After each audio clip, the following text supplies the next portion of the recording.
Hello from Kansas. Hi, it's Kim Vogel Sawyer. I'm a Christian fiction writer.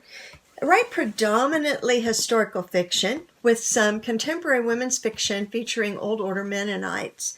But about a year and a half ago, I released a book, my very first contemporary, that did not include Old Order Mennonite characters.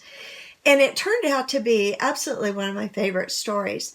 Bringing Maggie Home with about 3 generations of women. 10-year-old Hazel takes her 3-year-old sister berry picking in 1942, and the little girl disappears. She's not seen again. And that loss colors Hazel's life for the rest of her life. For the next 70 years, it affects her relationship with her daughter, with her granddaughter, and this family is just very fractured. We're coming up on Hazel's 80th birthday, and she asks her granddaughter, who is a cold case detective, to help her find her little sister, Maggie, find out what happened to her. I loved the story. I loved these women. And so after the story came out, readers started contacting me and saying, I really want to see more of these women. Can we have another story about Hazel, Diane, and Maggie? Well, guess what? One's coming. Releasing May 15th, Unveiling the Past, the sequel to Bringing Maggie Home. Now, it will stand alone. You can read it without having read the previous one, but I think you'll really enjoy it more if you're already familiar with the ladies and the dynamics of the family and how far they've already come to really appreciate where they are now.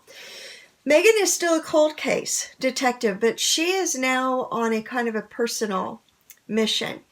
She has decided to find her biological father, who disappeared before she was even born.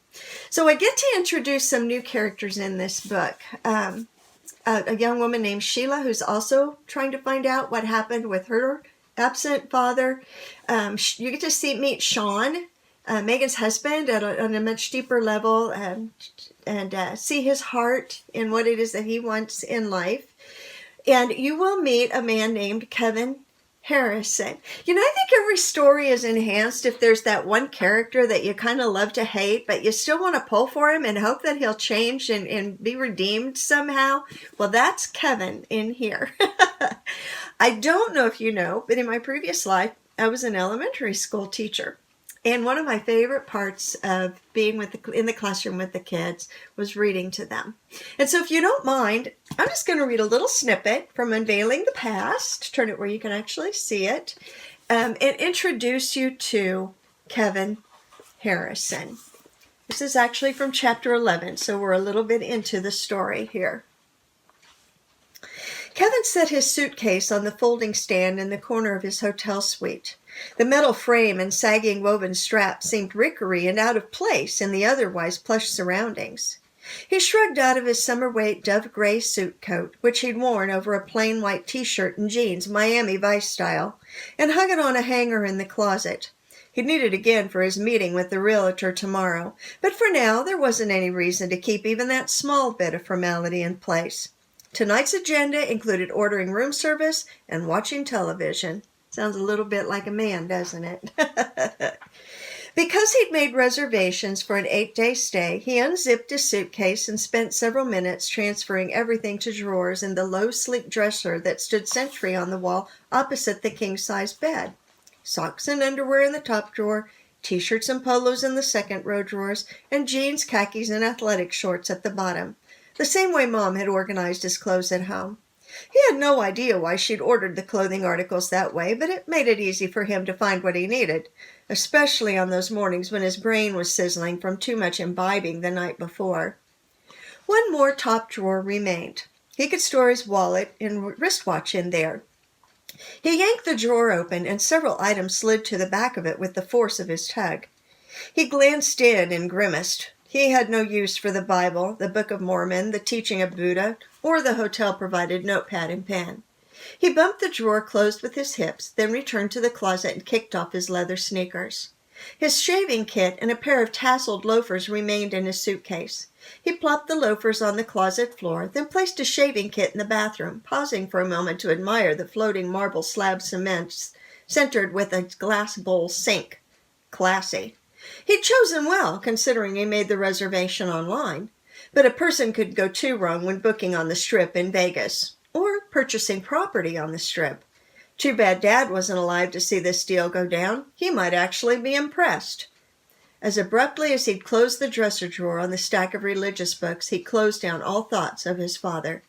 On the desk near the window, a folder with the hotel's insignia printed in gold foil caught his attention. The restaurant menu should be inside. His growling stomach propelled him across the thick carpet. He flopped the folder open and chose the tab marked room service. Within minutes, he'd made a selection, and he called the kitchen and requested garlic shrimp and roasted Roma tomatoes over angel hair pasta, as well as a bottle of their best rosé. Kevin hung up the phone, then sat on the edge of the bed. Tomorrow was Sunday, a whole day of settling in before his Monday morning meeting with the realtor. He should find a grocery store and stock some basics for the week, make good use of his kitchenette. Room service was convenient, and he could afford to order every meal if he wanted to, but his waistline would take a direct hit if he spent a full week eating rich foods. Sometimes being middle-aged leaning toward old stunk. He caught a glimpse of his reflection in the full-length mirror next to the bathroom door. Steel gray hair, high brow, prominent jaw, lanky frame. Great Scott, he looked more like his father every day. What about Diane's daughter? Did she look like her father? And where did that thought come from? Kevin's going to do a great deal of struggling throughout this book, but I really hope by the end of it, readers will discover that no one's all bad, and God can redeem even the lowliest among us.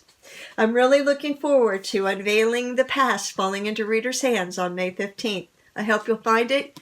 I hope you'll love it. Take care, and God bless.